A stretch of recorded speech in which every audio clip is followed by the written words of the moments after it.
So thank you. Thank you so much. We're going to start on time today. We're going to call this meeting to order. It is 7 p.m. on March 13th, and this is a public meeting of the City of Portland Police Accountability Commission Subcommittee on Oversight Staff. If the Spanish language interpreters, Talia and Gabby, can please give the information in Spanish language interpretation, we'd appreciate that. La cita de hoy es una cita pública y está sujeta a las leyes de Oregon y hay interpretación en español. Si quieren la interpretación en español, solo vayan a donde están las tres gotas o dotas ahí y ahí pongan interpretación y pongan el canal de español. Thank you so very much. The city also offers ASL interpretation, which is being provided by Andrea and Dana. Please pin their video feed to see their interpretation throughout the meeting. The closed captioning is turned on in Zoom as another means of assistance. But please note that this is an automatic captioning service and is not always accurate. The city supports access to meetings of the Police Accountability Commission and can provide other language support as well. Please email in advance of future public meetings, either as a response to the public meeting notice or directly to policeaccountability@portlandoregon.gov. To ask for other access assistance, including interpretation into other languages. This meeting is a public meeting subject to the City of Portland Administrative Code and Oregon state law and is being recorded.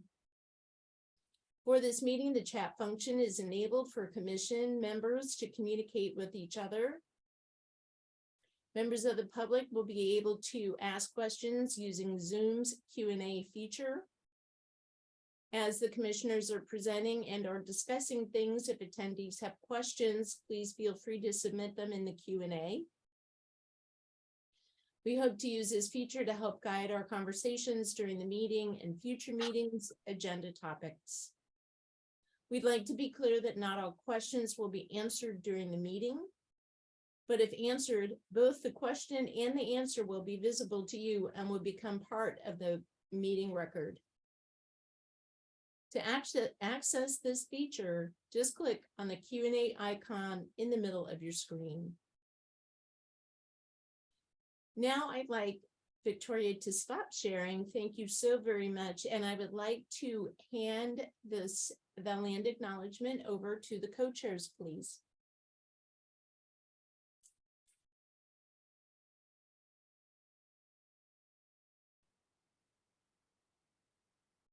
Okay, well, I don't think that co-chair Amechi and I talked about who would do this, but I can do the land acknowledgement today.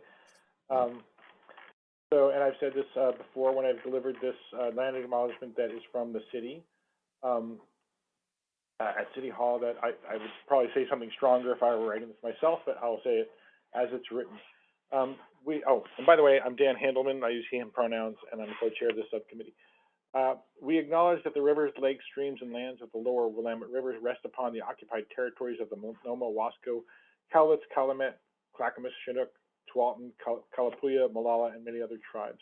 We recognize the many villages, traditions, cultures, and relationships that existed along the river since time immemorial. We recognize these tribes stewarded these lands and rivers since time immemorial for future generations. We recognize and undertake responsibility for the destruction of the river and land, of traditional food sources, sacred places, and multifaceted ways of life.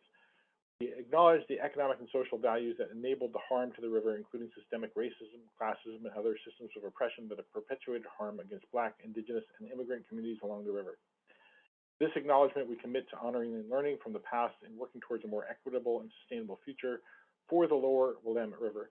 We commit to seeking solutions that acknowledge the inequities of past socioeconomic policies and the harm done to people and our relationships to these lands and waters. Thank you so much, Co-Chair Dan. We're now going to take a look at our community agreements. There's 3 slides here, so I invite you to read through each slide, and I will ask Victoria to advance when we go to the next one.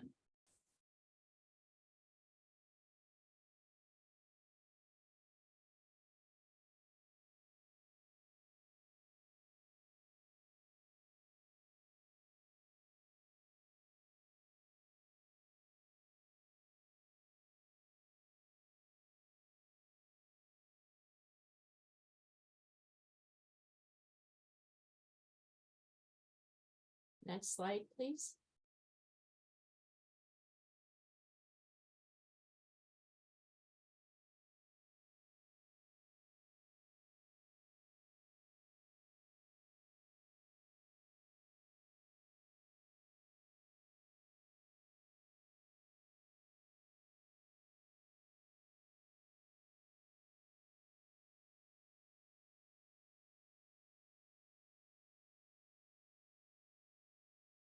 Next slide, please. If you notice that a conversation is coming close to violating a community agreement, please call your fellow commission members in gently and with compassion.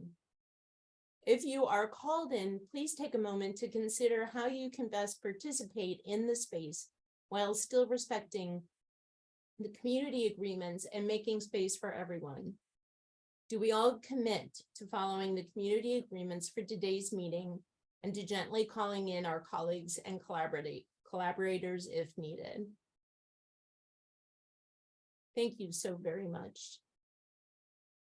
I would like to pass it back over to the co-chairs to discuss the timeline.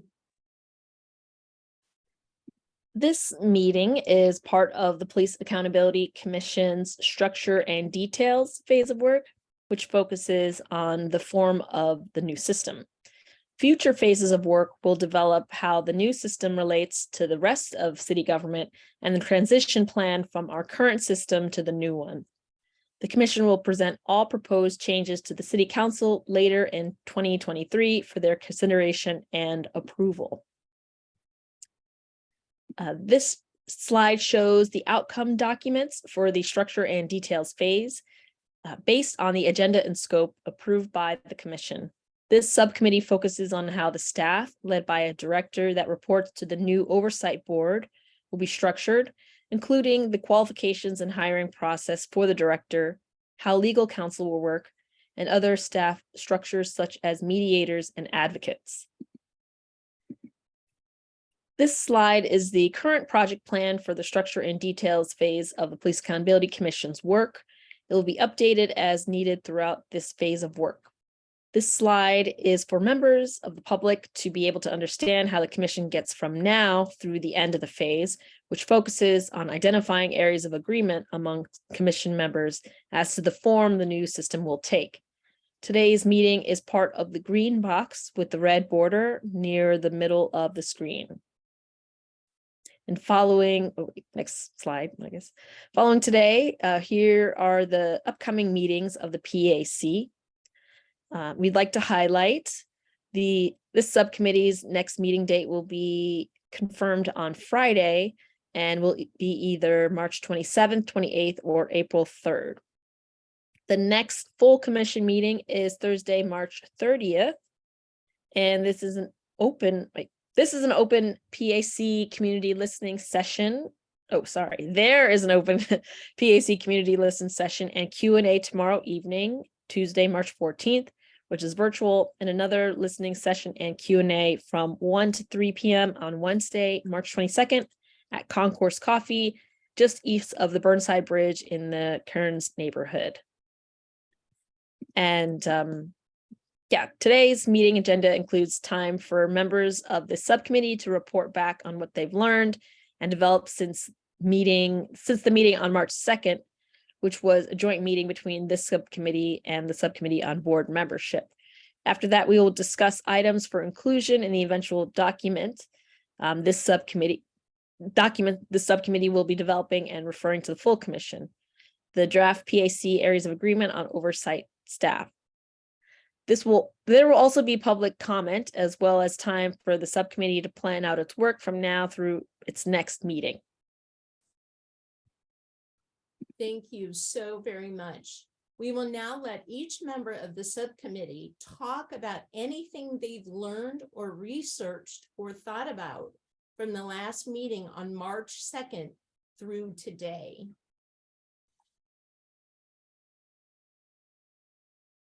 So if you would like to talk about anything that you've learned, researched, discovered, or thought about, please let me know, raise your hand, and I will be glad to call you into the room. Co-Chair Dan. So I hope that the folks on the subcommittee saw that put together kind of a list of items that were in the documents we created in the last phase, where we asked what the staff is going to do in the new board when we were thinking about all the great things we want to see it happen. And so we want to go over that first before we get back to the outline document that we went over briefly at the joint meeting last week. So that's where we're going to start tonight, just so you know. And I think that's all the new stuff. Co-Chair Meche, do you have anything else that we did in between? Nope. Okay. Very good, then. We will then go to slide 13 and 14. We will now move to discussing what items should be in the draft PAC areas of agreement on oversight staff and walk through the outline documents and some other resources as we do. We ask you to follow our normal discussion rules. Please be brief each time you speak, even though you can speak multiple times. Please be facilitated and remember that we use a weighted stack in our discussions. Finally, please be forward-looking in your comments. Would the co-chairs like to get us started?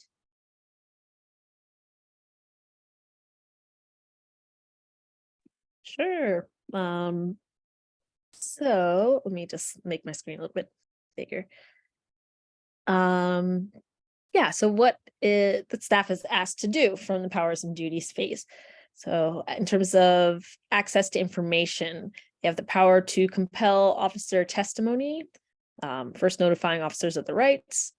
There's the power to subpoena information, including testimony and documents, records. There's access to police bureau information, records, and data, including body cam footage. Secure physical and electronic information and retain information on a schedule. And also they own and manage or co-manage or co-own manage all PPB body camera footage. And that's a suggestion. Obviously that will depend on a lot of things outside of our control. So wish list. I'll pass it over to Dan. Thank you. And I do want to say that, first of all, if anybody, I see Commissioner Arce might have one of these. If anybody thinks we missed anything or that we got something wrong, that would be great if you want to jump in. We're not going to spend a whole lot of time on this before we go to the other document. And I also want to make sure to say that we see there are other members of the commission in the audience tonight, including, in addition to members of the general public. And I think you're already notified that the Q&A is there for you all to use. And so please, if you think of something, let us know. Commissioner Arce, I don't know if I can call on you. Is that okay, Dr. Moses? Sure. Okay. Thank you. I was wondering if we should make it clear that I think the staff should also have access to prior reviews of or like prior incidents of misconduct in the past for the officers involved. I think that was something that we had mentioned in the past.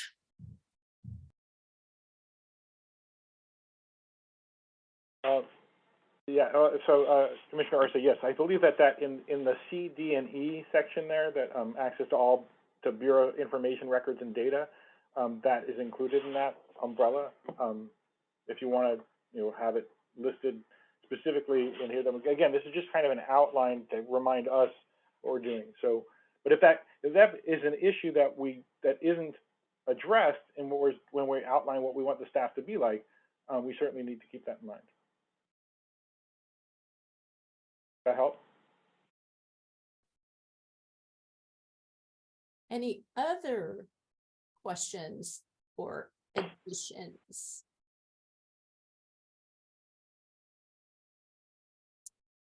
Then let's move on.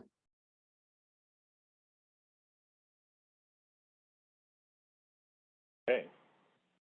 I'm having a little cognitive problem remembering to mute my phone, so I apologize if I'm making little noises off camera or on camera.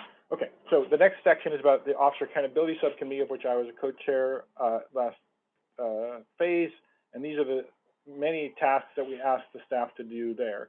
To provide an advocate or complaint navigator, I haven't come up with a full name for each complainant, to work with the board to determine eligibility for complaints that miss the filing deadline for complaints and appeals, to work with the board to ensure that complaint forms are widely available, to have offices open for longer hours than Monday to Friday, 9 a.m. to 5 p.m., to accept and process complaints of misconduct, to provide information to complainants about substance and progress of complaints, including online, to provide information to officers about substance and nature of complaints, both at the initial intake stage and when a hearing is scheduled, and to communicate the findings at the end of the process. To investigate all cases of deadly force and deaths in custody, injury, discrimination, rights violations, and 21 other categories of complaints, plus when data show a pattern. To investigate other optional cases, including if officers complain about other officers to the board. To conduct preliminary investigations and make case handling decisions, whether a case should be dismissed, mediated, resolved informally, go to a full investigation, or be referred to another agency. And to conduct full investigations in 180 days or come up with a plan to reduce delays, and to inform the board when investigations run past the deadline. Finally, I think, to attend hearings, oh no, not finally, okay. Also, to attend hearings by the board. Okay, so are there any questions up to that point? Concerns before I complete this section? Anything? Let me read those last couple bits then. So imagine the job description for this. All right, they also need to schedule appeals in consultation with board leadership, work with the board to determine eligibility for complaints to be handled informally by supervisors, and to provide mediation for community members and officers in qualifying cases where the parties agree to participate.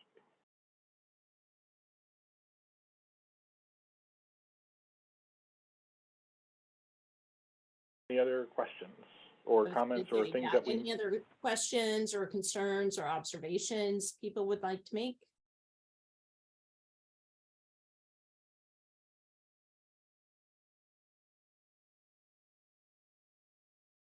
I think we can move on.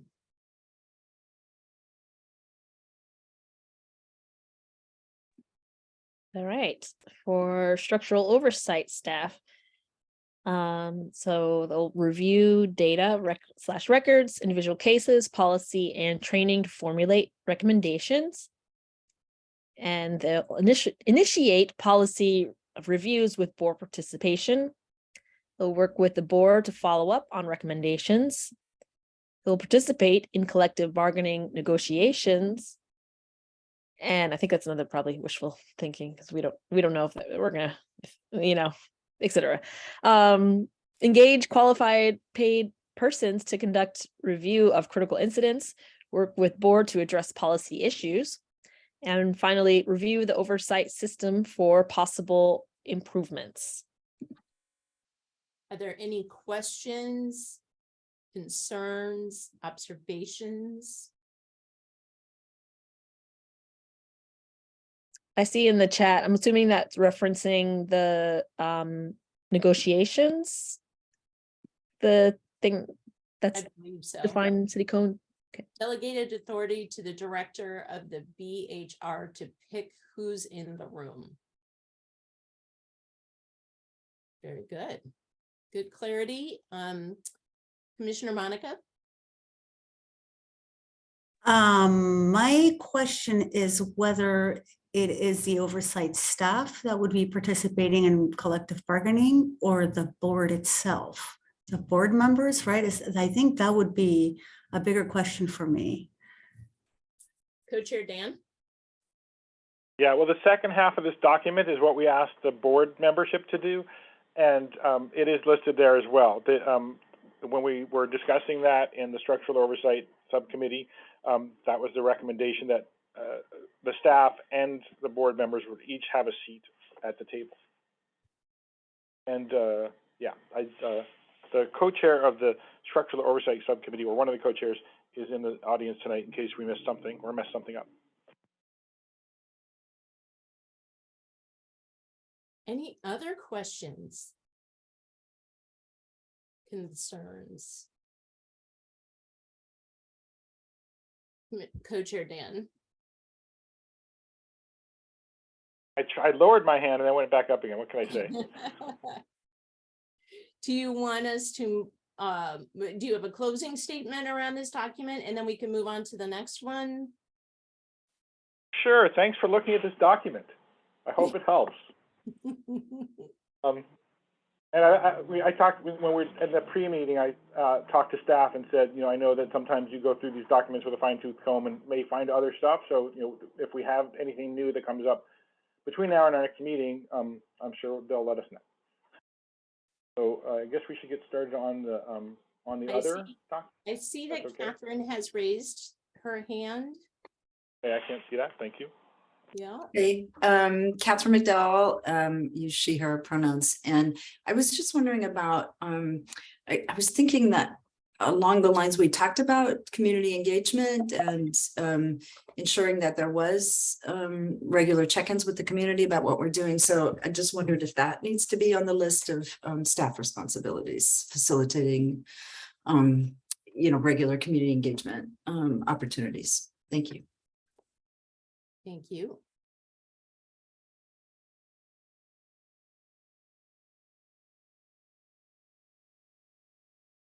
Could be under We see access. the structural oversight, because I think that would have been in there. That's where I was thinking it would fit most naturally. Thank you. Yeah, that's a good point. We should probably mention that in this document. So I'll find where it was in the original and try to stick it in the correct place. Thank you.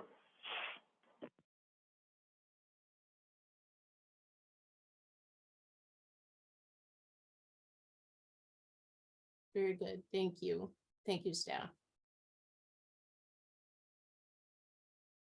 On to the next document. And this document, I would like to ask, the question at hand is, what do you want in the areas of agreement? And so you'll be reviewing this document with that lens. What do you want in the areas of agreement? Yeah. So Co-Chair Dan, if you, or Jay, either one, lead us off. Yeah, Jay, I can't remember which one of us was going to start this off. I was just about to ask. I was like, we decided this. Now I can't remember. But you start off, and then I'll Okay. the jurisdiction and research. Okay, so again, for those in the audience who aren't as deeply engaged in this as we are, there's a document called the Agenda and Scope, which kind of laid out what we were going to do from the time we started the commission till the end. And so what we're doing is this slice that you're seeing here. So we're discussing what's going to happen with the staff. There's going to be an agency director, which we know that's in the charter. What are their qualifications? What's the hiring process? What's their authority? How are performance reviews going to be conducted? Then there's a question about staff structure. We pulled the next item out for a later phase, so I'm not going to even read it. Then do we want to have an inspector general or police auditor with full access to bureau records, trainings, and staff? The title of that position is something we can talk about too. But and then last, the attorneys on staff with local, state, and federal specializations. Then the question of what's the position within the city. We know the budget is at least 5% of the Port and Police Bureau budget, because that's also in the charter. where is the location of the office going to be? You know, and I don't think that means we have to say it's going to be at like 1200 Southwest 40th Avenue or something like that. We just have to generally say where it's going to be and where in the city organizational chart is the board housed. Those are the questions we're supposed to be tackling. Very helpful, thank you.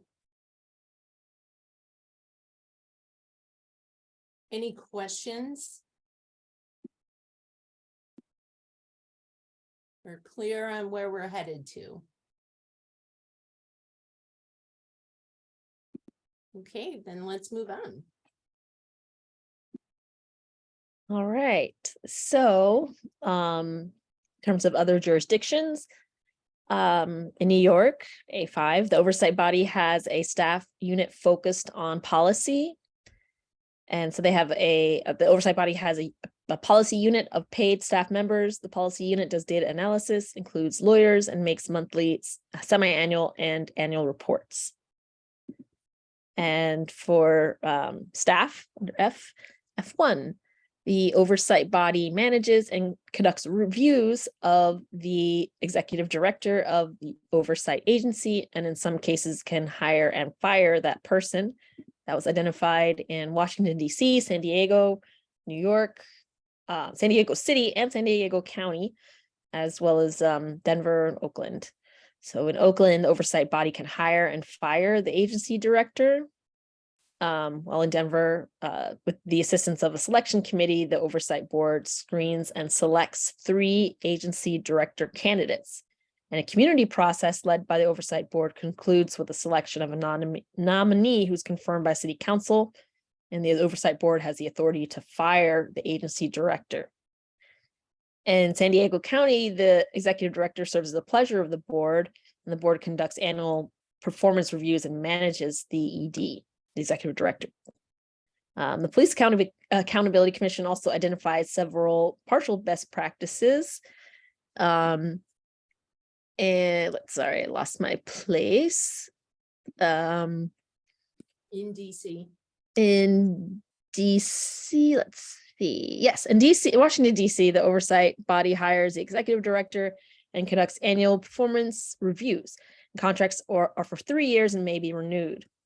In New York, the board sets policy, including personnel policy, and hires the agency director. In the city of San Diego, the oversight body conducts annual performance reviews of the director. However, the city council hires and fires the director. So for F2, Well, the oversight, hang on. oh, sorry. So that's okay. Co-chair Dan. I think you were going to say what I was going to say too, so I'll turn it to you. Okay, so lots of information here, and would love for us to have that conversation on what would you like to include in the areas of agreement before we move on to the next section. Thank you, Co-Chair Jay. Great job. Want to give us some time here. And staff will take notes to be able to pick which ones we really want. Well, I really love the idea of a community process. Okay. Personally, I would love to see that integrated into this. Thank you. Commissioner Monica. I've now that I have in my head clearly what the board is and who serves at the board, I feel like the board having hiring and firing ability of this executive director gives the community a lot of power, because I feel like the board is community, right? Which is different to what I was picturing boards being in my head. But I think board is community, right? So I like that the board would have power to hire and fire the executive director, and actually also that other very powerful position that we were just reading about earlier. Was it a police auditor? What was it called? Because it seems like those two positions are going to be pretty powerful amongst the oversight staff, right? Yes, it's, the name is either Inspector General or Police Auditor. Mhm. Yeah.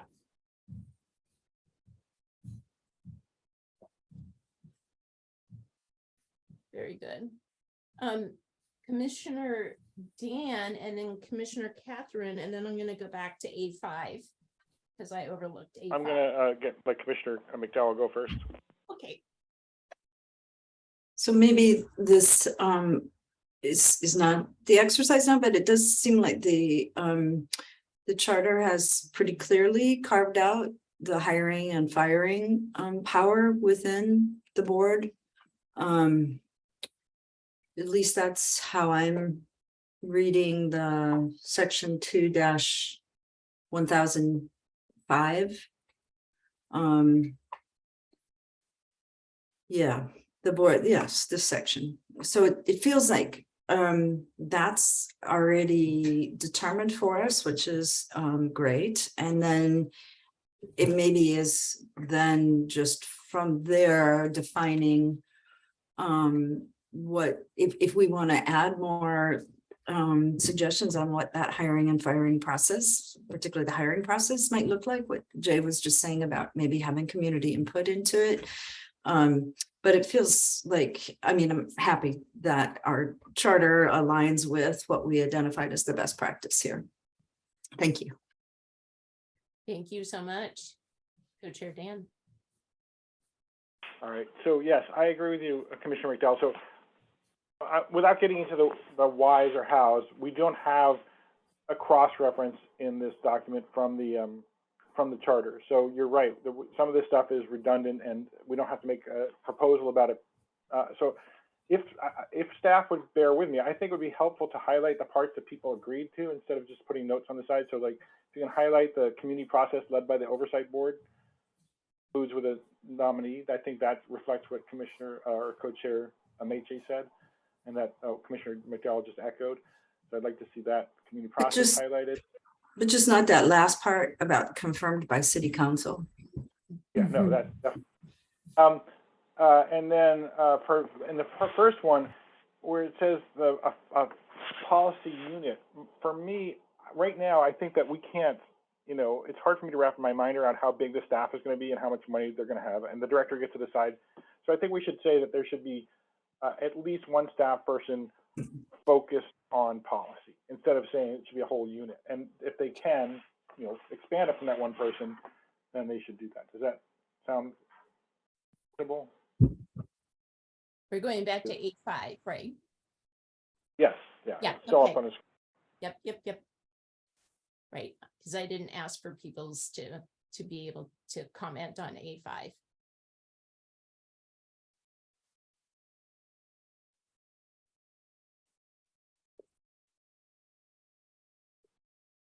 Any other comments on A5 or F1?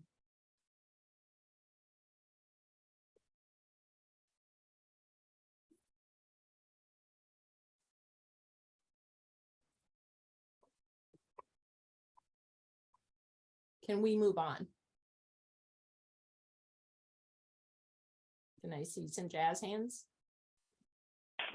So if I might, facilitator Dr. Moses, when we're asking for moving on, I hope everybody understands that this means that we are generally agreeing to the discussion we just had, and that those pieces that we've highlighted are going to end up in the next draft. I hope that's okay with everybody. And we disagrees with something, then don't wave your hands that we're going to move on, and please speak out and say, wait, one more second. That's okay. Thank you. Yeah, no, that's really, I appreciate the clarity of what it means. So thank you so much. So we can move to F2. All right. The oversight body hires, manages, and can choose to fire the top monitor or inspector general. This was identified in Oakland, where the police commission hires and fires the inspector general. Any questions?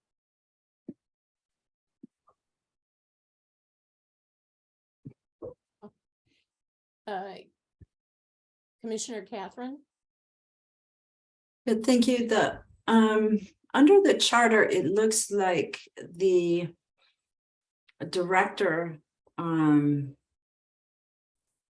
is responsible for basically hiring and overseeing the rest of the staff of the board. So I think that would, to the extent we want to add or, designate a position to be the inspector general or auditor of the office, I think under the charter language that it would not be a board hire. It would be a hire by the director. I'm not sure that's optimal, but I think that's how I read the charter. So I'll just put that out there. Thank you. Thank you, Commissioner Catherine, Co-Chair Dan. Yes, I agree that that is what the charter says, and so I feel like we should again write language that reflects the realities of the charter, but with our suggestions of how things could go based on our concerns about making sure that this board functions well. So again, we don't know whether there's going to be a position like this. I'm hoping that if we come to consensus here, that we're agreeing that there be some kind of position, whether it's called Inspector General, which is, by the way, that's a position within the police bureau right now. A top monitor, which sort of sounds like the same thing that they're trying to get on the DOJ agreement, so that's confusing. Or a police auditor, which sounds like they're with the police, so that might not be the best name. So we'll come up with some name for it, but somebody that does auditing of data and other things on behalf of the board. So I guess there's two-part proposal about how to handle this. One, I think that we should put into our proposal that there should be a position of somebody who's going to be an auditor like that, and two, that the board will have the ability to work with the director as they hire, particularly this staff person. Those are my two proposals for that. Do people agree with that? Can you repeat that one more time? So Co-Chair Dan is suggesting, what are you suggesting? Suggesting two things. Number one, that there be some kind of position that is in charge of auditing records and other aspects of the accountability system that we'll come up with a name with later.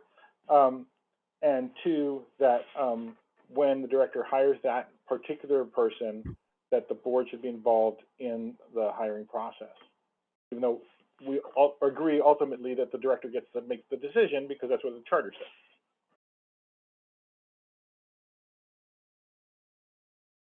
Any questions?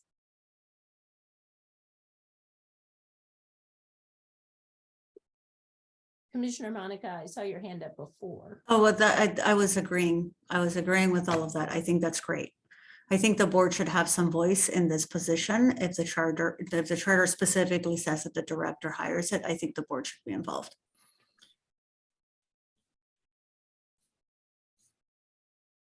Any other additions, questions?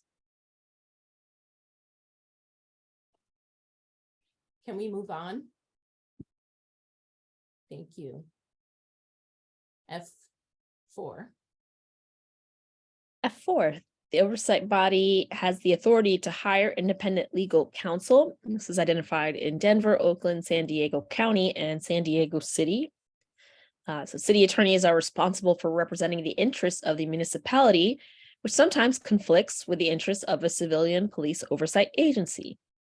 In Denver and Oakland, the agencies have the authority to hire independent counsel who gives civilian oversight agency the legal advice they need to carry out its duties. In San Diego County, the board has independent legal counsel. In San Diego City, the board is required to retain legal counsel on contract or as an employee. And the Police Accountability Commission also identified a partial best practice in Washington, D.C., where the board has independent legal counsel, but in court is represented by the U.S. attorney. This is unique to the District of Columbia, which is not a state, in a state. The Police Accountability Commission also identified a counterexample in New York, which it considers a practice to avoid. In New York, they have lawyers to support misconduct hearings, but not legal counsel separate from the city. Very good. That's F4. Any questions, clarifications? Co-Chair Jay? Yeah, I guess I was wondering if it's one of those things where like the city attorney would have to approve this new lawyer, and if there's any way for, you know, a lawyer or like legal counsel to be hired without that kind of approval, because it seems like right now, at least, you know, legal counsel has to be approved by the city attorney, and so, you know, why wouldn't they just pick somebody that's in line with, you know what I mean? So there's like a risk there, I feel.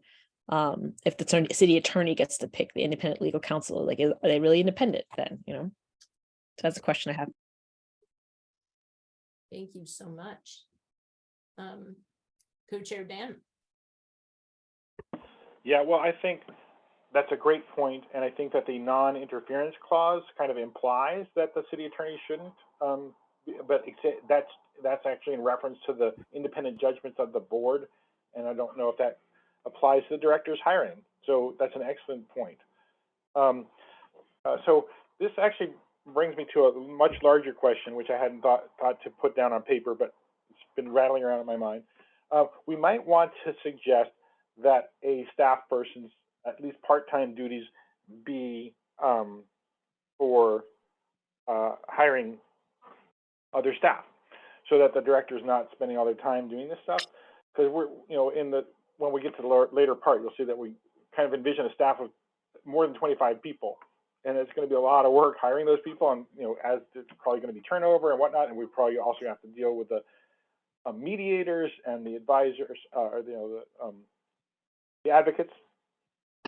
So that's something that I want to flag for either flag for discussion, or maybe people, if they agree now, we can type it in there somehow. But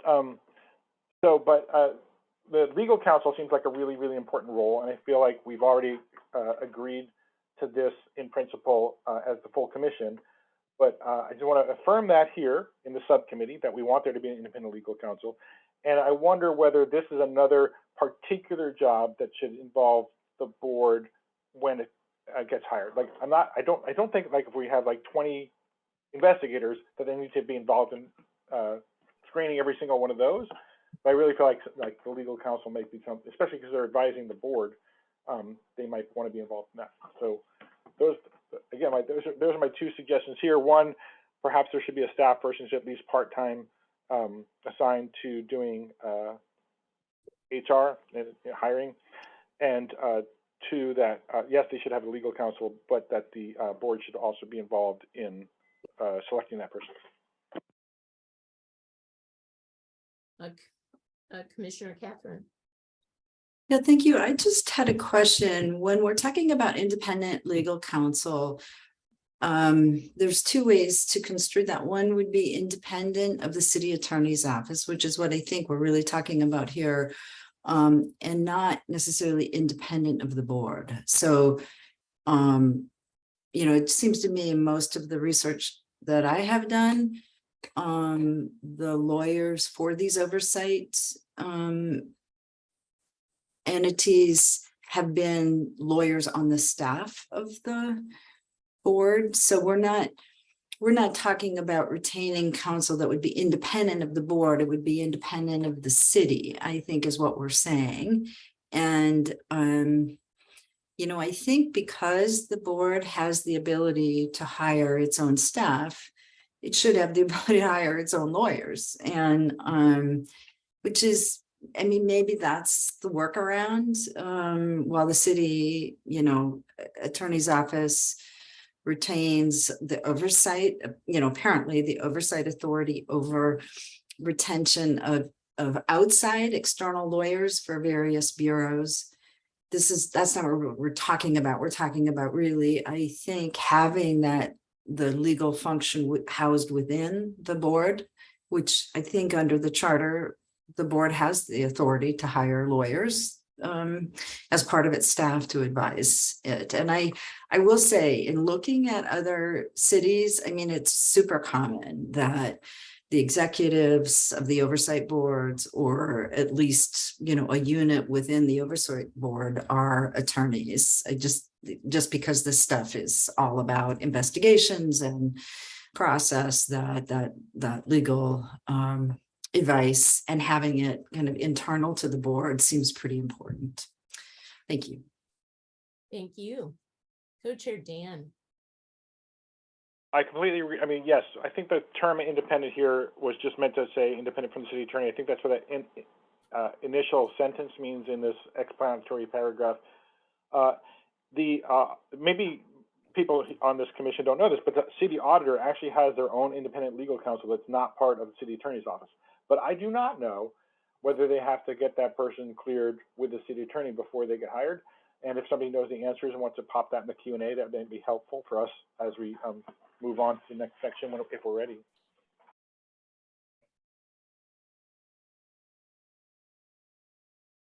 Any other questions or items that you want to be in the areas of agreement here for F4?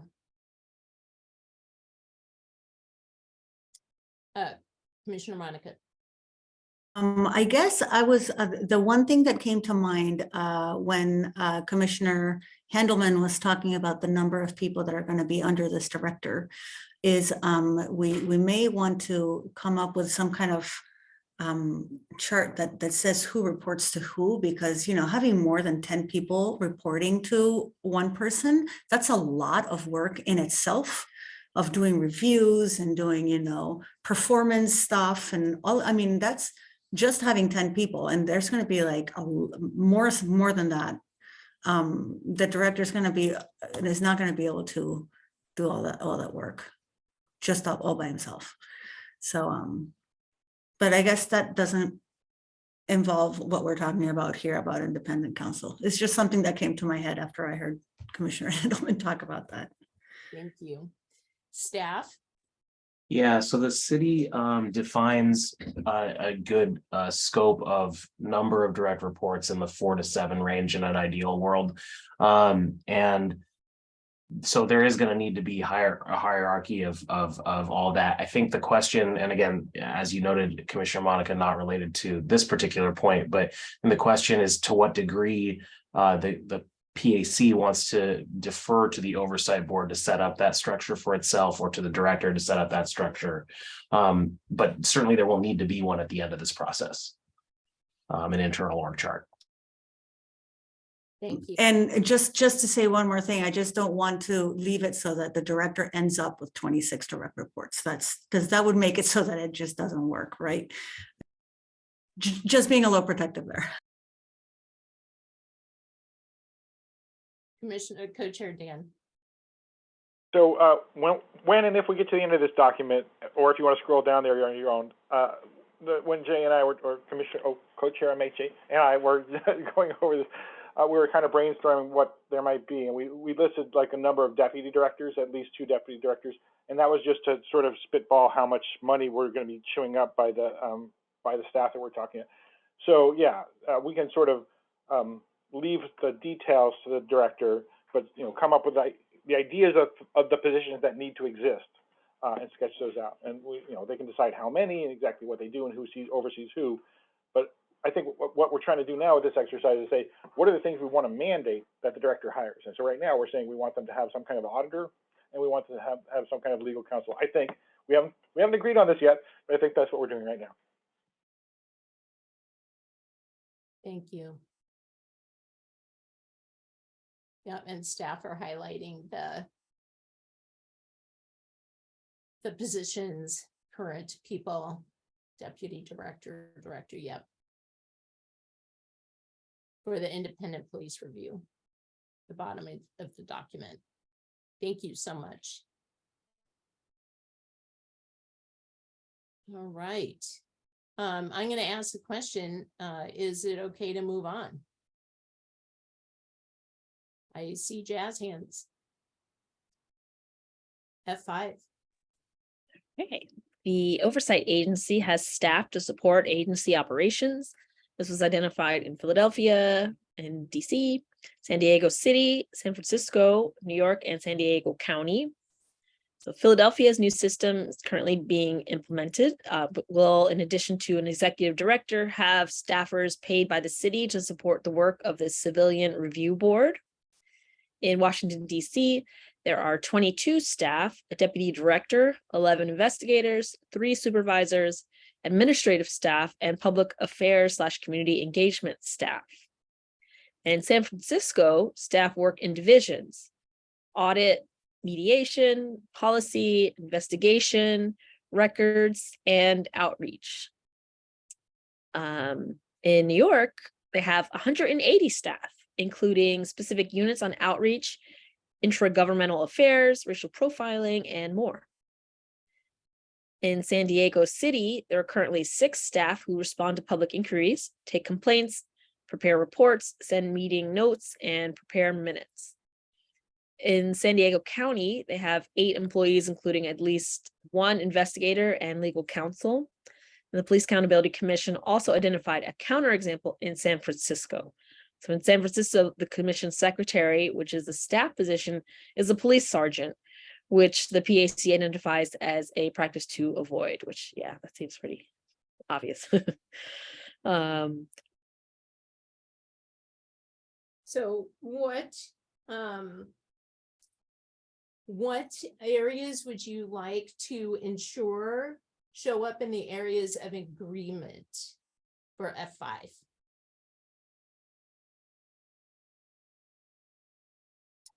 Co-Chair Dan. So my goal in copying and pasting this stuff in was just to bring forward what we already discussed in the past, but I put my thumb on the scale a little bit by underlining that San Francisco bit, just to say, not to say that I think that all these things are necessary, but to show that there are specific jobs listed there. And we've already talked about the auditor. We have mentioned, but we haven't really gotten into the question about mediation. We haven't really we talked about policy very briefly at the beginning, right? That we said at least one person should be doing policy. Investigation should be obvious, but we may need to just make a list of the kinds of people we need to hire. Records is probably a really good idea, to have at least one person whose job it is to make sure that the public gets the records they need, and the board gets the records they need, and the officers and complainants get the records they need. And then outreach, which I think we would probably call community engagement, based on our own experiences. So yeah, what do people feel about making a list like that that reflects kind of what I said under the policy section, where we say at least one staff person should be in charge of, and that way we're not saying it's the only job. It could be somebody who has is part-time records and part-time this, or some part-time outreach and some part-time mediation, which is at least a staff person to deal with these issues. Is that not making sense? Do you want people to generate that list right now, Co-Chair Dan? If people are supportive of it, yeah, it'd be great. Commissioner Catherine? So I think we would need, in addition to what's listed here, basically hearing support. Because I think that that's a pretty significant function that the board is taking on, is the role of conducting the hearings, and both in the first instance and the appeals. And even though the board itself will be conducting the hearings under our vision for this, I think it will absolutely need staff support to make that work. Thank you. Thank you, Commissioner Catherine. Commissioner Ajay, or Co-Chair Ajay, sorry. Yeah, I was wondering about the, in New York, it says that they have someone for intragovernmental affairs, and knowing how kind of ridiculously complex our government is. And I know that's going to change. I know that with the charter reform, there's going to be a lot of changes, but I'm also thinking about, and maybe somebody can answer this, but there's all these current oversight kind of not agencies, but oversight bodies. And I don't know if those are going to immediately go away with this implementation of this new board, if like, you know, PSAP and FitCog and all the other things will like disappear, whether that's a more gradual process, but you know, if there is like overlap, or if there's going to be, you know, the new board and other bodies that are kind of tied to the government, I was wondering if it might make sense to also have somebody that focuses specifically on intergovernmental affairs. Thank you, co-chair. Staff? Yeah, just to answer that question, it is known that the Independent Police Review Agency and the Citizen Review Committee would be going away, and when that is under the next phase of work in the agenda and scope. So that'll be part of the transition plan. Everything else that's been, you know, speculated or suggested to keep or to remove that relate to policing is also part of the next phase of work in the other half of the agenda and scope assignments to that phase, which is the broader system portion of it. So that's where, for example, the internal affairs question comes up. A lot of it's in phase 5. So coming soon. Thank you so much for that clarity. Commissioner Monica?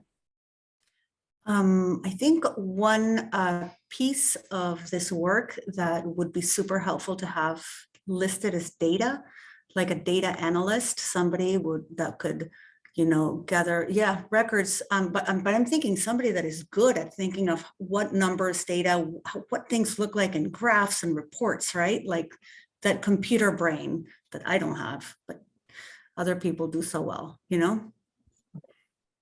So would that also include graphic design?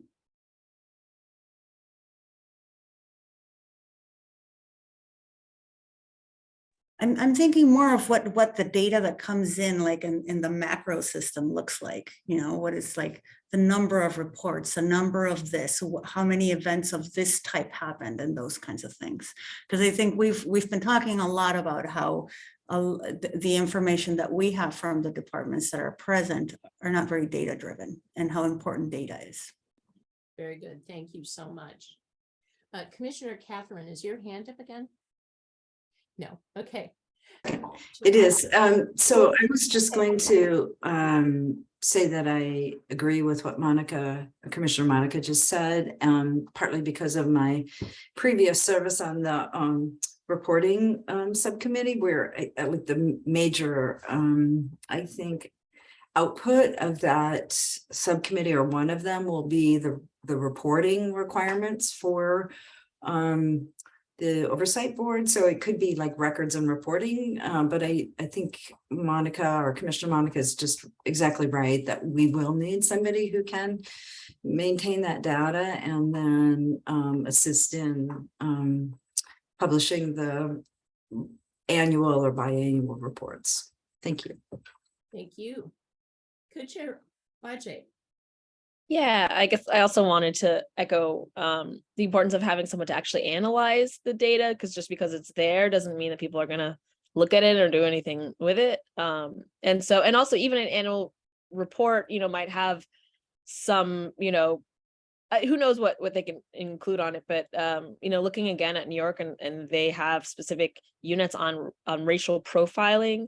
Now, I would really want the data analyst to be looking at that specifically, at looking at how demographic information and how specific populations are being like affected by, you know, different things, profiling, or just like interactions with police in general. And so I know that we're probably not going to really be getting specific right now. It's probably, you know, but yeah, there's something around reviewing equity and like, I mean, I was actually thinking of in general, like something with a specific position around equity and inclusion that would, you know, assist maybe in recruitment, you know, because like if we don't have somebody that's explicitly named to do this equity outreach work, it's just going to fall on whoever gets hired.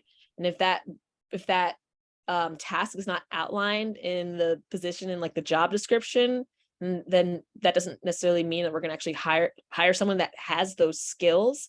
And so I feel like it's really important to name those skills of, you know, of equity and inclusion around analyzing data specifically. Thank you so much. Commissioner Monica. I believe it's either Chicago or Philadelphia. They have a map of the city with the different precincts of the police departments. And in that map is all the different number of events that have been happening and how they've either gone up or down per neighborhood and down to city blocks. It's really interesting, but that kind of thing would be super cool. Again, back to data or Yeah. Display of data. And co-chair Dan. All right, so I'm looking at the clock and seeing we're still on page 2 of a 9-page document. But before we leave this section, which I'm hoping we're almost ready to do, the last item brings to question, the last item in that section brings to mind the question of, it says in the charter that no member of the board can be a current or former police officer. Do we want to put any kind of rules in about the staff people being hired being current or former police officers?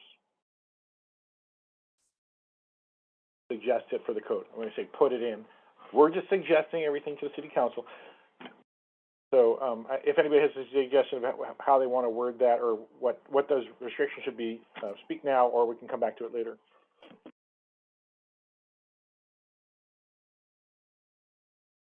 Co-chair Ajay. Yeah, I definitely support the idea of not having police, current or former police as staff, just because, you know, who knows what the relationship with that officer might have with the community. And if a community member is coming in to make a complaint and sees an officer there, you know, I think that it could be a not good thing. I don't know about wording specifically. But I personally think that I don't think any former police should be in staff positions to maintain that independence between the board and police.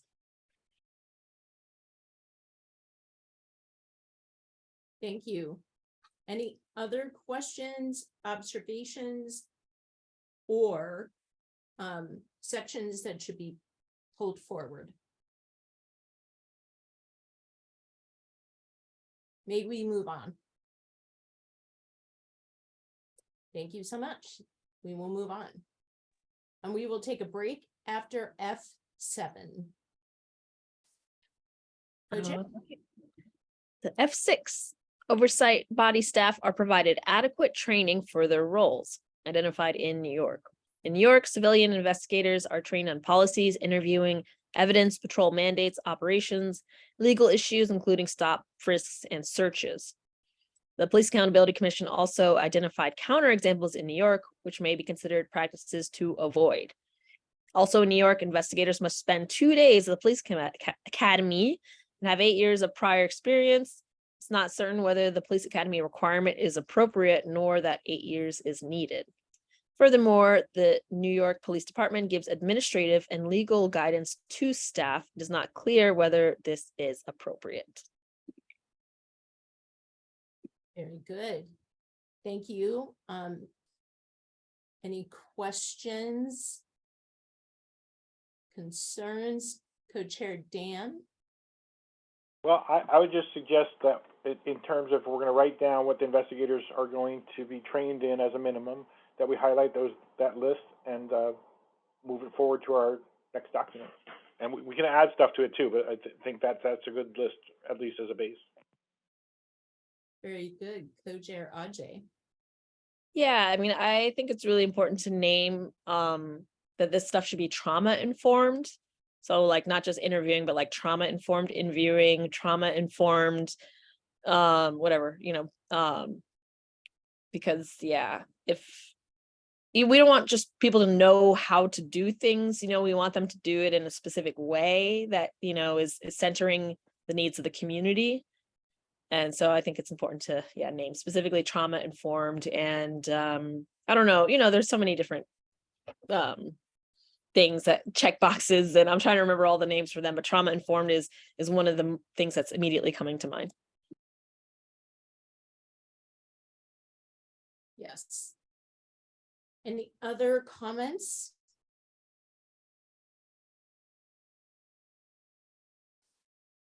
Very good. May we move forward? Well, real quick, the counter examples. I personally do not think that investigators should spend any time at the police academy. I mean, maybe if they want to, but I don't think it should be a requirement personally. And that 8 years does seem kind of arbitrary. You know, I would want to know where that came from. I'm not saying that 8 years is inappropriate, but I'm just not sure why that's chosen. And I don't know if there's information around, maybe there's some kind of data around 8 years, but I don't know about 8 years. Specifically having folks at the police academy, I don't think that should be a requirement. And I don't think that the police should give any kind of guidance to the staff. I mean, I don't know if I want to, I don't know how to say that, because it's like, I don't know if there's like, I don't know if we should ban that. I don't think that's necessarily the case, but I don't want this culture where the police can come in and think that they can, you know, strong arm people, you know, by giving them guidance. So just trying to like lessen ways to do that, you know. Co-chair Dan? Well, I just saw something popped up in the Q&A, but I think that it's written in a way that's not, you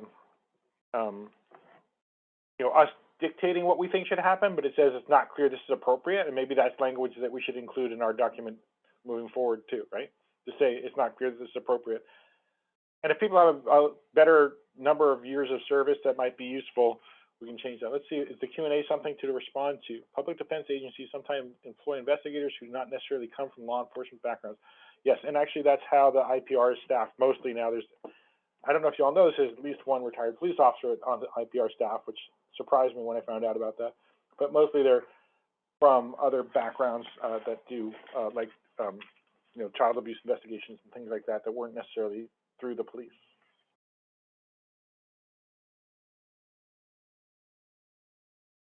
Anything else? Staff? Yeah, so a similar question came up in the board membership subcommittee meeting on Thursday. And there it may be helpful to note that they identified 3 possibilities, whether something should be required, whether something should be essentially discouraged, or whether or not it should be an option. I'm slightly oversimplifying here, but there are guaranteed access, is I believe the phrase that was used over there, that if an investigator, or in their case a board member, wanted to have access and go on a ride along or something, that would be an option. They made no decisions, so just wanted to flag that was a framing that may be helpful to members of this subcommittee. Thank you so much. Maybe we move on. Thank you. Yes, F7. The oversight system may reach outside city structures to complete its work. This is identified in Albany, New York, where the review system is supported by staff at the Government Law Center at Albany Law School. Any questions? Do you want to bring this forward into the areas of agreement? Co-chair Dan, and then co-chair Ajay. Well, do you want to go? Sure. I mean, we kind of talked about this, about, you know, maybe the possibility of having maybe like Lewis and Clark Law School, or just having, you know, one of the law schools be able to provide support.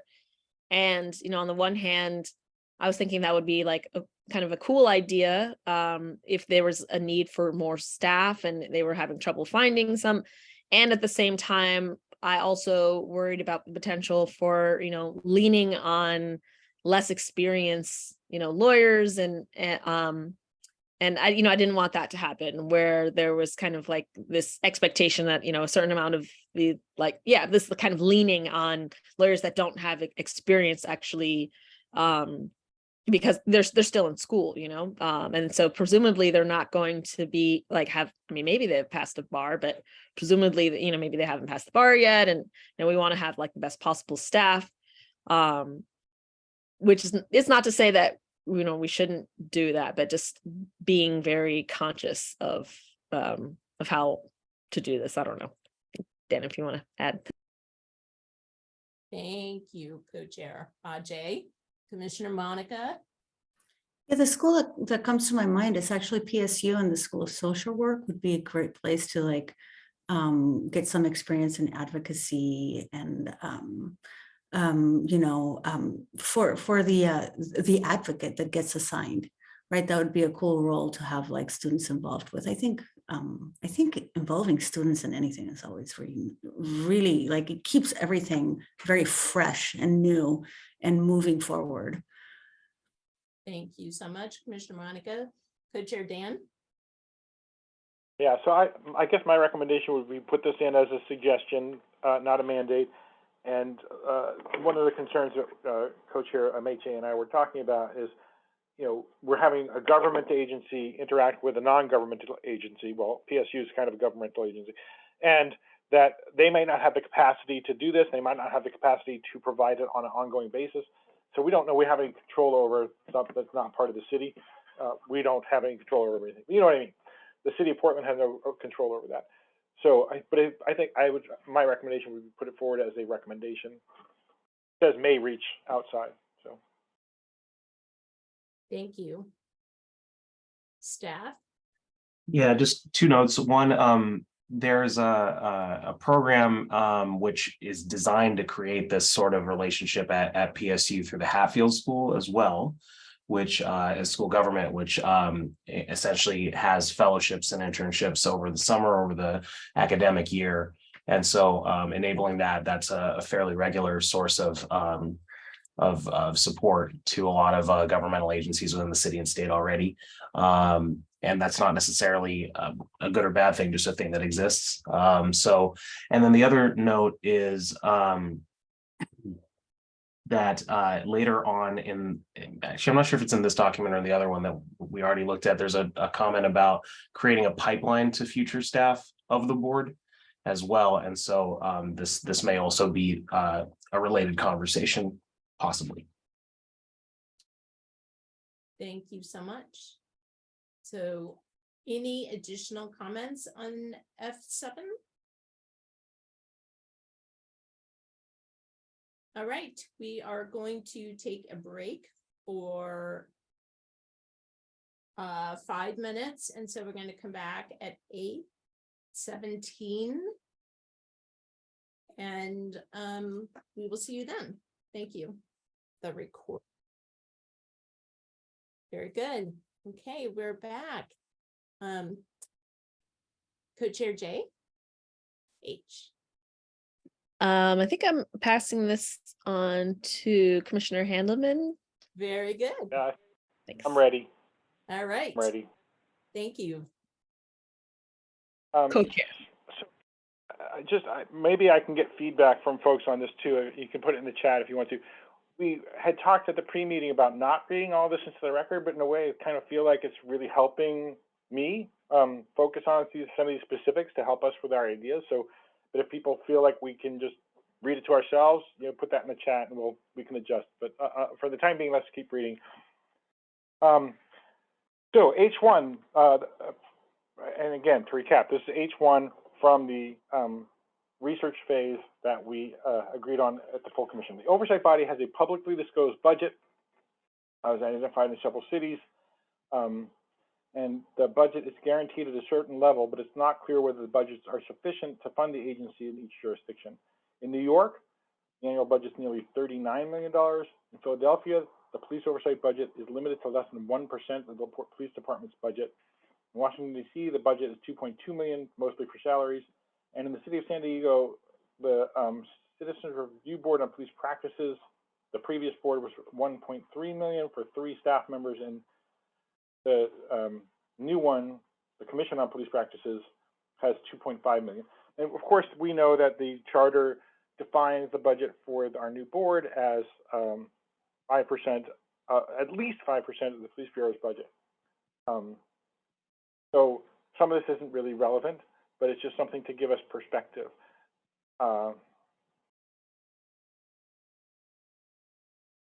Thank you so much, Co-Chair. Any questions? Anything you want to bring forward to the areas? Well, of I'd just like to recommend that we highlight the headline that there's a publicly disclosed budget. So there's, we're encouraging transparency by the new board. Very good. Commissioner Monica, and then Commissioner Ajay.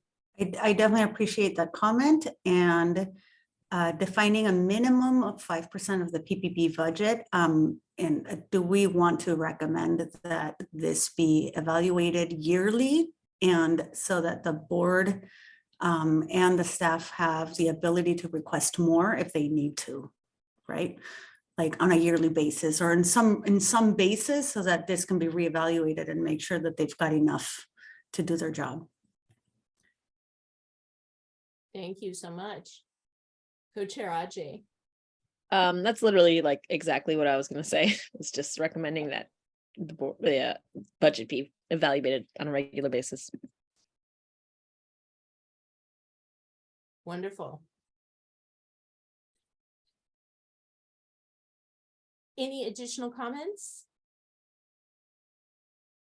Can we move on? Yes, thank you so much. H2, please. All right, so again, we're not going to determine where the office is going to be tonight, but okay, H2, the location of the office is independent and accessible to the community. And this is located in several cities. In Washington, D.C., it's a private office space. In San Diego, it's separate from where the mayor and internal affairs are housed. San Francisco, it's separate from City Hall and the police. In New York, the board has its own office space, and they can do interviews anywhere throughout the city. The Oakland Oversight Agency is located in an office building as part of the City Hall complex, but not the police. The Denver Oversight Agency is in the building with their newspaper that houses parks and public health departments. The Civil Service Commission is there too. And the Denver government leases space in a privately owned building. And then in San Diego County their office is located separate from the sheriff's office, but the oversight body's office may have security provided by the sheriff's office, which we agreed was a practice to avoid. Very good. Any questions around the location of the office is independent and accessible to the community?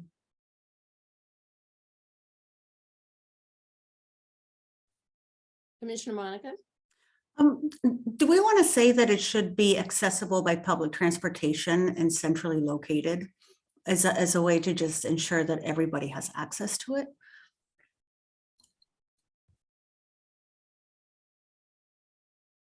I see some fingers of agreement.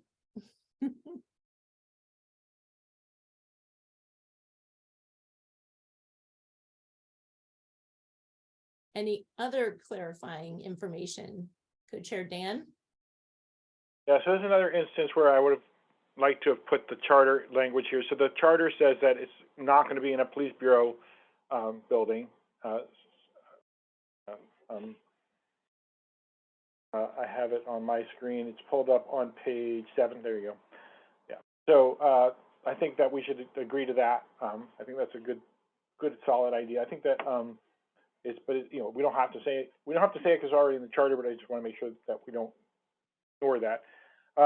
And then one of the big questions is that came up. This came up in our joint meeting that Co-Chair Lewis brought up. If you're going to rent a building, or if you're going to purchase a building that's going to house this large number of staff people, and perhaps even have the room in it where the hearing is going to be held, but we don't know. Where's that money going to come from? And how much of the budget has to go to that? And right now, I don't know if you all know this, but like when the IPR holds a hearing in a different building than City Hall, which is where they're housed, they have to pay at least, if not rent, they at least have to pay security for the time that they're using that other building. So like the city has to pay itself for using its own facilities. So there's already, the idea of budgeting for that. I really don't know how we're going to resolve that question, or if we need to, but if we're trying to deal with setting up a structure that's going to have enough money to cover all the things we want them to do, it's something to think about. Thank you. Any other comments? Can we move on?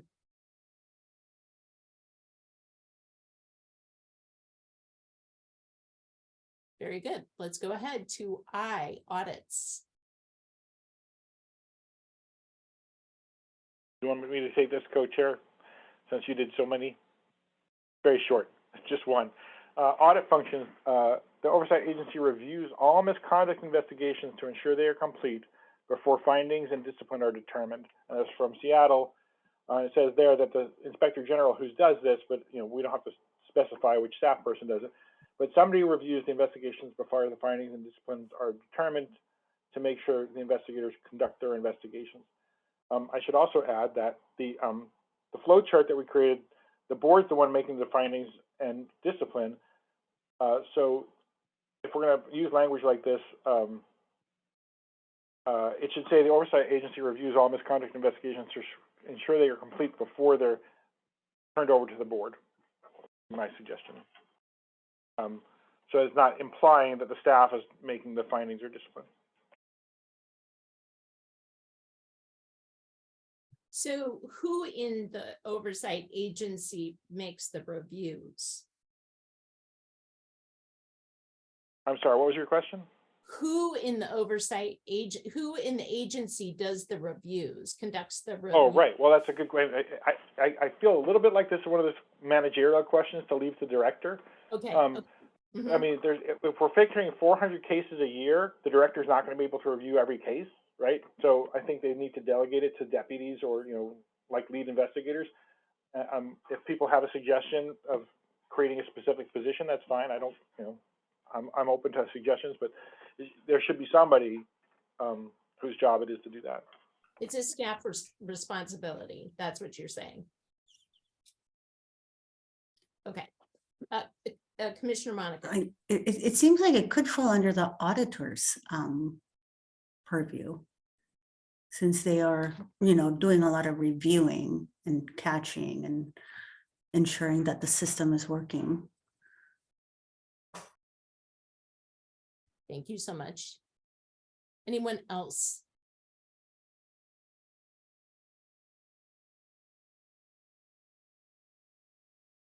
So we'll bring this forward to the areas of agreement.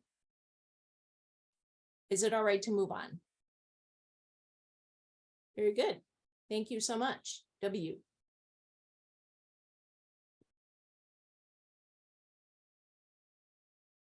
Dan, you can take this one too. Okay. Oversight agency community engagement. The oversight body conducts public education on the role of the oversight system and community members' rights. And there's a couple of cities that are identified: Washington, D.C. The oversight agency public affairs staff does outreach to youth and community partners, including Know Your Rights talks. In San Diego City, the oversight body must keep community informed of activities and receive input, including how to file a complaint without fear of retaliation. In San Francisco, the oversight body conducts Know Your Rights training, so that's a duplicate, but it's just sort of okay. New York Oversight Agency Unit teaches about the Oversight Board, civilians' rights, again, de-escalation, and filing complaints. And the outreach is conducted at schools, libraries, community organizations, neighborhood meetings, and housing authorities. So the stuff that people want to highlight here to bring forward for the new board.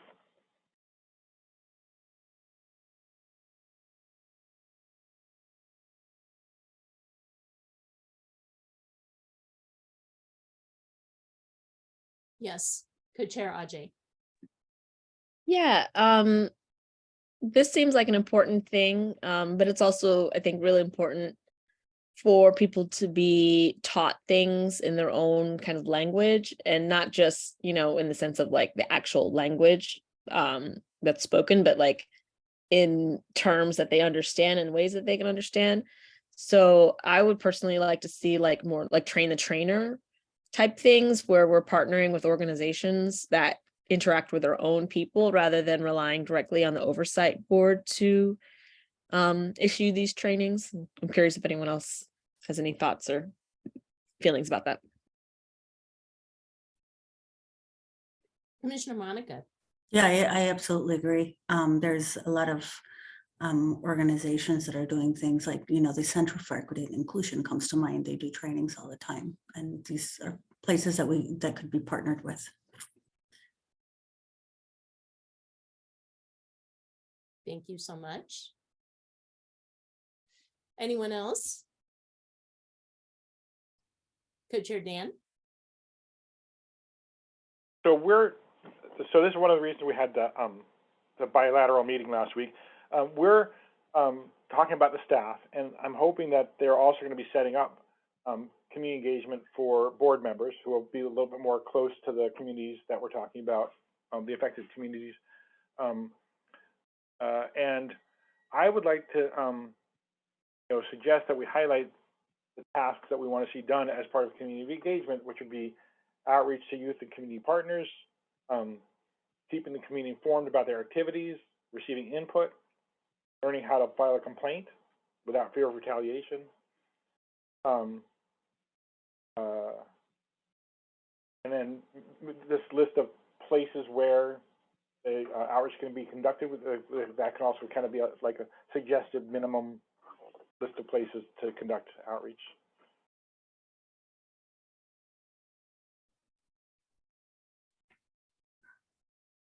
I didn't say no, you're right training because of what Commissioner Amechi just said, and also because I agree, since CopWatch is a group that does that, it becomes very complicated, I think, when an agency of the city is teaching those rights.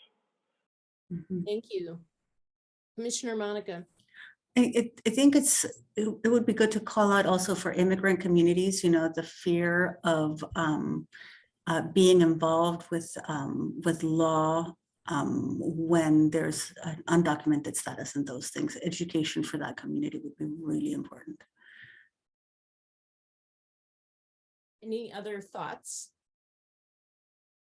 Anything else you want brought forward?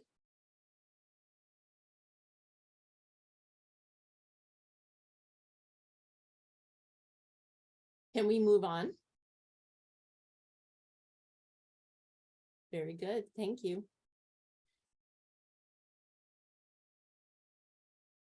W2. Okay, the oversight body engages with the community on how to improve police practices and policy, and that comes from Chicago and Los Angeles County, where the Oversight Commission solicits community input and conducts engagement on use of force incidents and civil rights issues and functions as a bridge between the community and law enforcement. So I think this is another thing that bridges between what staff and the board members themselves will do, but I think it'd be good for the staff to be involved in it, at least in setting them up, if not conducting them.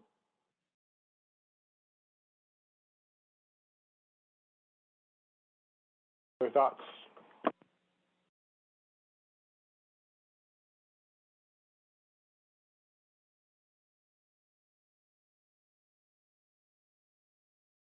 Co-Chair Ajay.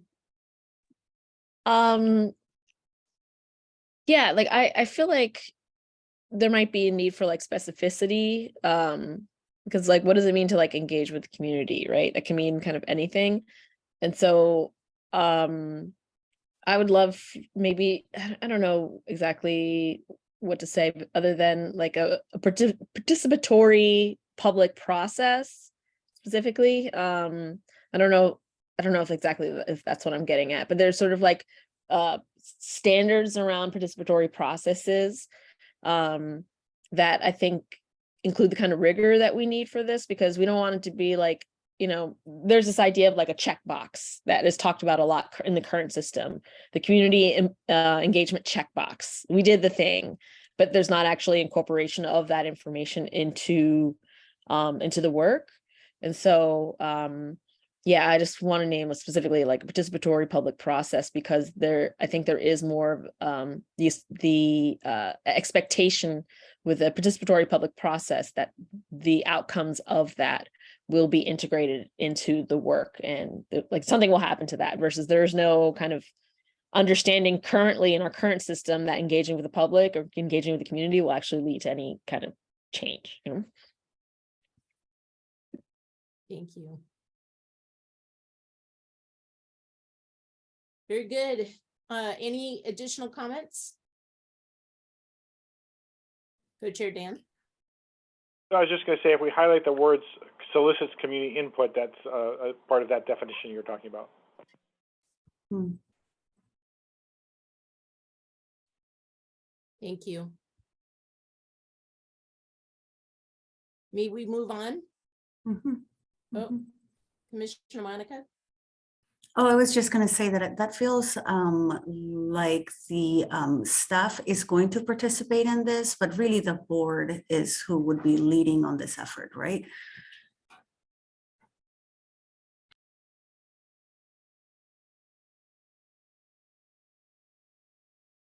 Who would you want it to be? Yeah, well, we can be more specific. We can say, you know, the staff will help set these things up, but, you know, the board members should engage in it. Just remember that, again, we have a whole other subcommittee working on what the board's doing, and we're giving them a lot of tasks to do as well. As you know, we're trying to do our meetings and we're trying to do community engagement, and we're not, at this point, we're not reading any cases of police misconduct and trying to decide on them.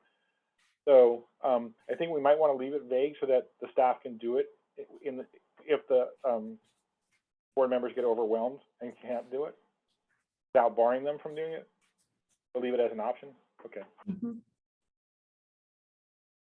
Very good. May we move on?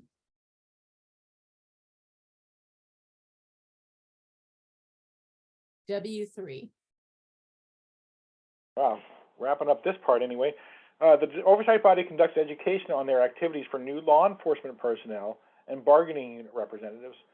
And so in Washington, D.C., this happens, and it says the oversight agency public affairs staff conducts the training for the officers, as well as presentations for bargaining unit representatives.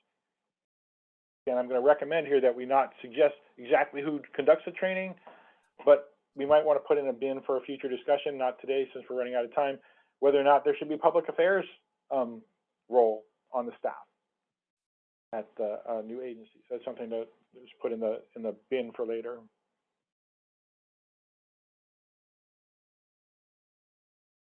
Anybody disagree that the staff should educate the police about how the oversight system works? Yeah, I think that the word "new" actually should probably come out of there. So they should be training all the officers.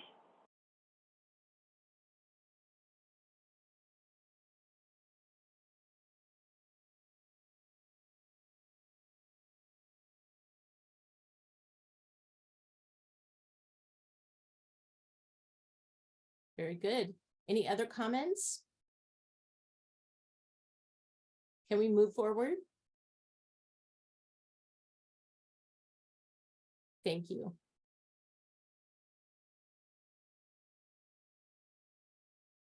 Subject matter expert research. D, staff and budget. And I think that co-chair Amiche and I recognize that these are kind of repetitive of stuff we've already discussed. So they're saying they should have a support from paid staff, well,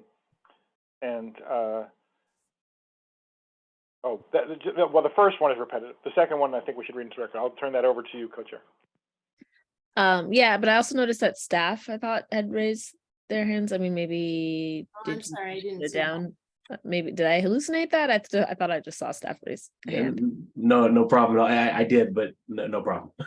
happy to circle back to it between the meetings and look it up. Yeah. Oh, although I just realized too, co-chair Amiche, why don't we, the second dot underneath D1 was something that we did talk about reading into the record because it came from the Sandy. Okay, so why don't we go ahead I'll and just do read that? the whole thing. Yeah. D1, so D, staff and budget. D1, the oversight body should have support from paid staff across the range of duties the oversight body is expected to perform, which was proposed by NACOL, which I forgot what the acronym is there, but I'm sure someone else will know and put it in the chat or something. City of San Diego oversight body staff as well proposed that. So NACOL proposes that staff be hired by localities with statewide and or local permanent financial structures for staff. And so with the City of San Diego oversight staff, Commission on Police Practices, when contacted regarding current practices, suggested that they hope to create positions in analysis, communications, and personnel management. They also suggested these as practices for Portland, as these functions may be essential to the new oversight system in Portland. Thank you. Is this, which one of these points would you just want to bring forward, co-chair Dan? Oh, I didn't know if anybody else had their hand up. Well, so yeah, we already talked about an analyst. So analysis, we've got that covered. But communications was, I just said that like 15 seconds ago, that we might want to suggest they have somebody that does public relations, at least part-time. And personnel management, we also, we talked about that earlier. That's it's helpful to get that support from this other agency, I think. Any additional thoughts around this? May we move forward? Thank you. D3. D3, the oversight agency should include as a preference in staff recruitment that candidates have experience working with community. This was proposed by Oakland Oversight body staff. So the interim director of the Oakland Community Police Review Agency suggested that candidates with public defense or civil rights backgrounds might be better suited to lead oversight agencies because it is important for them to know how to connect to the community. This would be a desirable qualification alongside investigative, policy, and or management skills. Thank you, Co-Chair Ajay. Yes, go right ahead. One thing I'm curious about what other folks may think, but I mean, I have a background in critical race theory, and I think it's really important because it shows kind of like the history of policing and that sort of thing. And so I would also say that outside of just public defense or civil rights, which I mean, it's up for debate if critical race theory kind of counts as civil rights or not, but you know, I would even put potentially academics with that don't necessarily have like civil rights background in the sense of community organizing, but they have like an academic background around critical race theory or other different types of academic fields that might be related to the history of policing and the current reality of policing. Thank you, Co-Chair Ajay. Any other comments?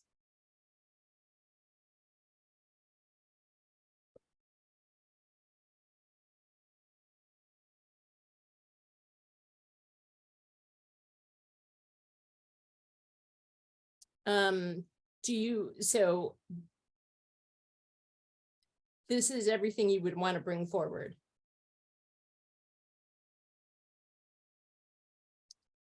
Very good. So what I suggest is that we move into the Co-Chair Dan. Well, staff just, well, I think staff was heading in the right direction to highlight some of the language we want to keep. The word lead is what's bothering me there, because we want all the staff to have these skills to the extent where it's necessary and possible, and not just the director. Very good. Thank you. Anyone else?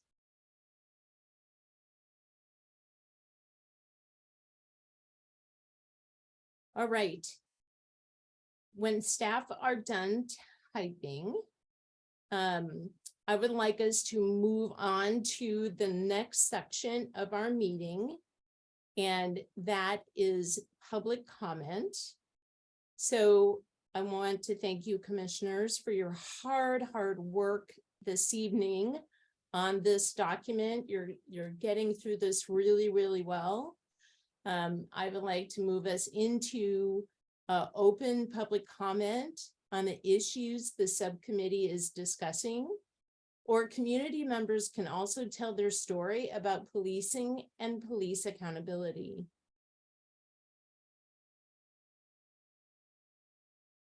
Subcommittees now allow members of the public to give public comment for up to 3 minutes in length.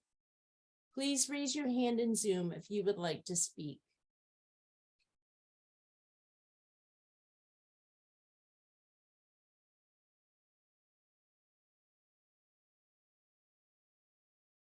I don't see anyone who is raising their hands.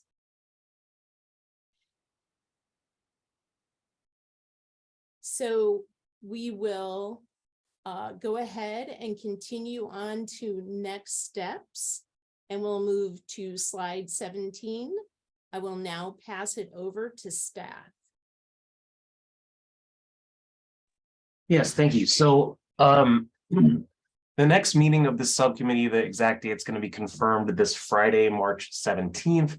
And it's based on the progress of other subcommittees, as well as the yet to be determined response, if any, from the city council to the PAC's December 8th request for additional time to continue its work. But at the very least, there'll be some information on the progress of the other subcommittees by the end of the week, and that will determine when the next meeting of this subcommittee is. It'll probably be the 27th or 28th of March. And so given that, that's 14 days at minimum away, with the intended goal of trying to have not necessarily a draft document, but some revised content to recirculate a few days in advance of that. There's probably about 10-ish days for members to work, members of the subcommittee to work on this content area, and still have time for that work to be collated and recirculated in advance of the next meeting. So with that said, and I'll pass to co-chairs in a moment just to talk about the how of it. But there are sort of some subcategories of work that have been defined in terms of the hiring process. Well, this is mostly what's in the agenda and scope. So just share that really quick here. This upper portion of the screen. It tends to, there are a couple notes on this that may be different, but the director process of hiring, qualifications, all that, their performance reviews, their authority, the independent legal counsel, which seems to be set aside so far by this subcommittee as a slightly different hiring process than, say, the average investigator. And then same idea for the Inspector General Police Auditor. There's two positions that have been specifically noted that way. Then budget process, office location, and city org chart are all things which are sort of separate. And in other subcommittees, it's been something that members have focused on trying to specialize in, at least for this round between two meetings. And so that is an option. There's also the option of kind of independently working in small groups to avoid, people just working on their own. Those are both options to avoid the public meetings law prohibition against serial communications between meetings, which is part of Oregon public meetings law. So to try to get from here to there, essentially, I'll pass back to co-chairs. Is there a preferred method to try and, within the context of what's legally allowable, have members contribute to eventually a revision, expansion, or clarification of this outline by the next meeting?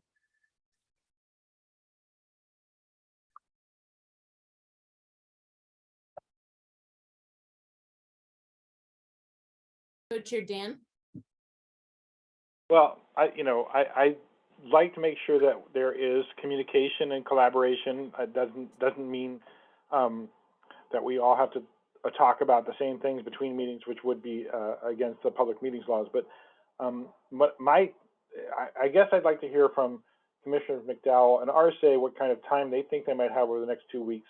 But otherwise, my default would be like I'd be willing to set up time with my co-chair to kind of go through and pick out what we already talked about and assemble them underneath these headings between now and next meeting. Is that reasonable for you, co-chair? I'm making now that I'm putting you on the spot and saying that's what I was thinking. And also I'd like to hear from the other two members of the subcommittee. And we're allowed to work with people who aren't members of the subcommittee too, but we just can't, again, have more than a quorum of people.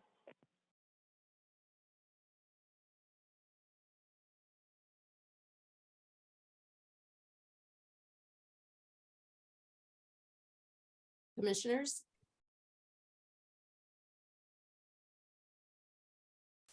Commissioner Monica?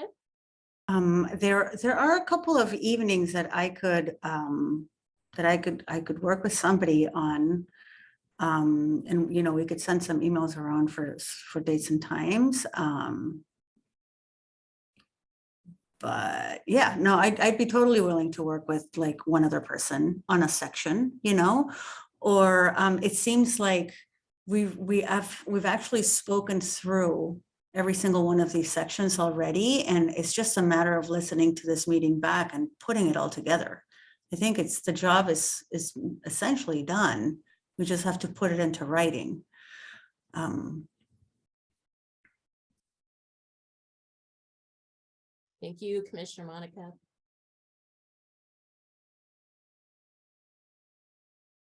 Commissioner Catherine?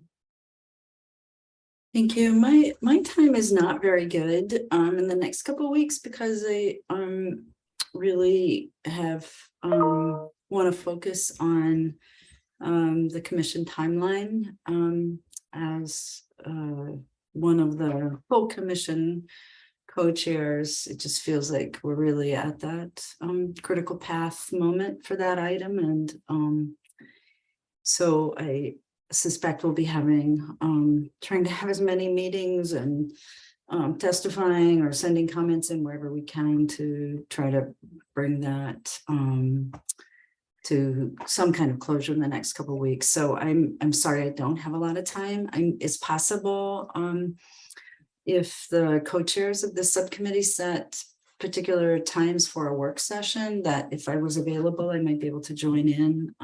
But in terms of my taking on homework, I'm not optimistic I'll have a lot of time to do that. Thank you.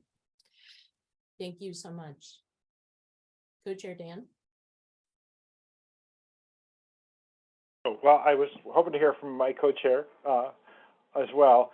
But before I do that, I just want to clarify that at this point, because Commissioner Michelle Wesley, for instance, is taking this phase off from co-chair work, from subcommittee work, we only have 4 members of the subcommittee. So whereas those of you who worked on the officer accountability one, where we could have 3 people without getting to quorum, we can only have 2 of us work together at once.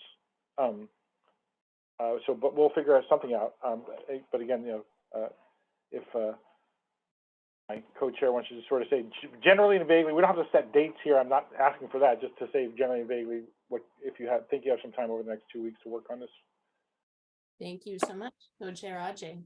Yeah, I should have some time next week, and probably not, you know, I don't know. I can definitely meet, you know, maybe once outside of our times, but I figure, you know, maybe if we're not able to like complete all we need to complete, then maybe you can meet with Commissioner Arce and also hammer some of this stuff out if I'm unable to meet again, or if we're not able to finish and all this other stuff. So we're staying under the quorum for our group. Thank you so much. Staff? Yeah, so we'll circle back to this from a different angle in a minute, but on Wednesday of this week, the commission will be, the city council will be considering a resolution that would appoint 2 new members, assuming that passes. It is likely that, just statistically likely, that one of them joins the subcommittee, which would bolster the numbers by a little bit. And so that should help with a little bit of this. It doesn't change the concern without one additional beyond that to get to 6, but that's hopefully in progress as well, if perhaps both of them decided to join. So just wanted to mention that as well. And then the other thing is, I think this was touched on just a moment ago, but there are 9 things on this list, and if 3 of them end up being very well developed by the next meeting, that's still some content that's worth developing. It doesn't have to necessarily be all 9 at a fully developed draft document level by the second full standalone meeting of the subcommittee. So it's up to the group, of course, how you want to manage that. But if it's maybe the director role is very well defined and everything after that isn't, or vice versa, that still provides value to the next meeting and helps it move the overall subcommittee's progress in the right direction on time. Thank you, staff.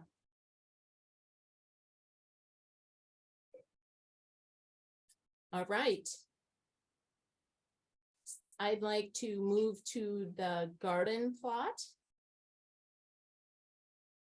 And the garden plot is an opportunity for staff, co-chairs and facilitators to bring items to restate items that have been stated for future consideration. Staff, do you have anything on the garden plot?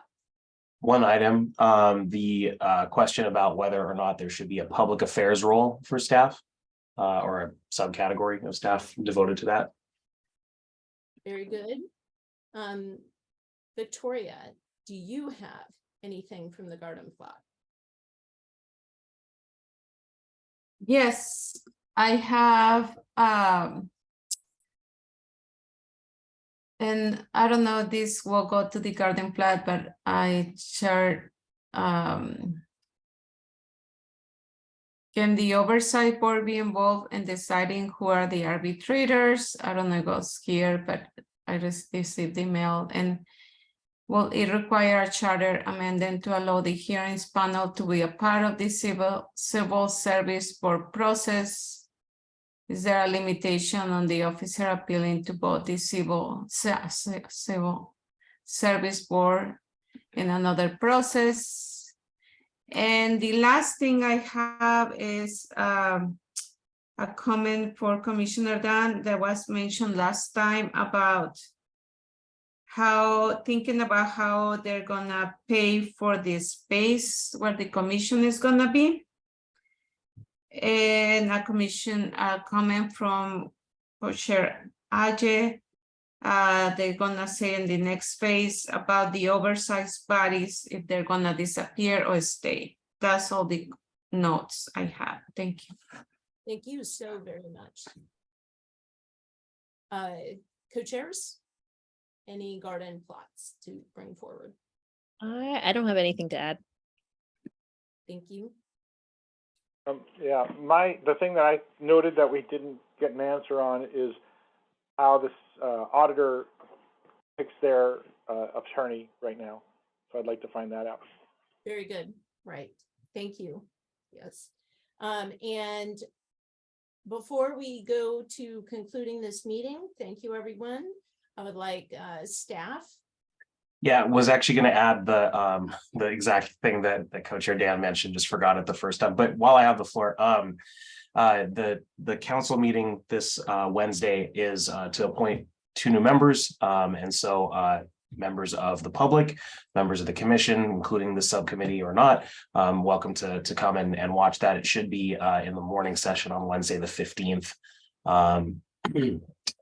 Towards the later part of the morning session, there's a lot of time certains, and it's on the regular agenda after that. So yeah, thank you. Thank you.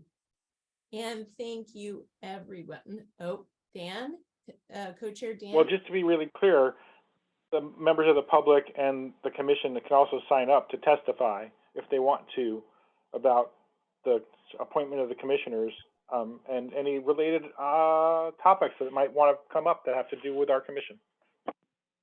Thank you, Commissioner Catherine.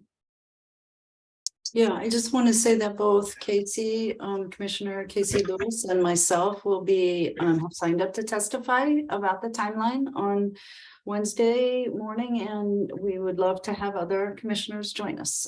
So if you are available to join in that dialogue with the council on Wednesday, it would be great to have anyone who has the time and interest in testifying to go ahead and sign up on the city council's website. I think you have to do it.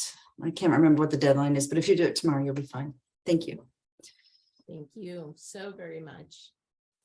All right, so we will go ahead and conclude this.